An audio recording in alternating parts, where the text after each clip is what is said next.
So I have been getting a lot of comments about parasites and diabetes. There seem to be a lot of diabetics that are having success with herbal remedies, tinctures, and detoxes. The short answer is that I don't really have an opinion just yet. It's relatively new to me. I've done some quick research on it. I wanted to share my thoughts and pose some questions.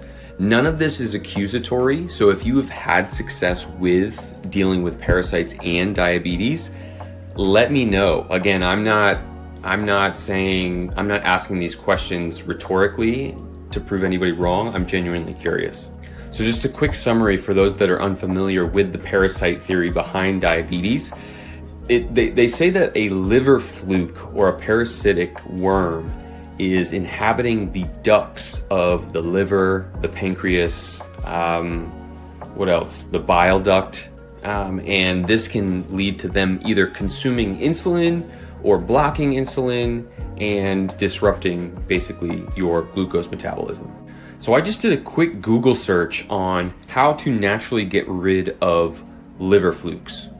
First one is omega-3 fatty acids. I'm not personally a big fan of supplementing omega-3 fatty acids, but it does say that the important thing about this is that it increases glutathione. There's a lot of naturally occurring glutathione in a lot of green leafy vegetables like spinach and asparagus, which I eat a lot of.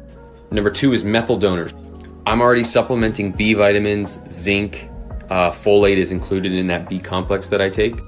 You notice 3 from the last slide was vitamins, and they're specific about the fat-soluble vitamins and vitamin C. So vitamin A, retinol, and vitamin E, which I talk about all the time for its anti-inflammatory properties. Already taking those. And wouldn't you know, berberine is the next one. Of course berberine. I'm taking berberine for its GLP-1 activity, not because it's necessarily an antifungal or anti-parasitic, but hey.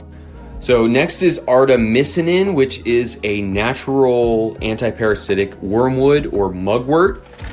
You can find those basically anywhere. If you look here, I've got a bag of Qing Hao, which is Chinese mugwort. So I'm already taking that because I've found information relating that to not parasites and diabetes, but alpha cell to beta cell conversion. Quercetin is an iron chelator. And I've talked about turmeric root here. Turmeric root is awesome for diabetics for increasing insulin sensitivity. Now, could you argue that it's fighting parasites or is it working differently? I'd argue that it's acting aside from parasites. Go to part 2.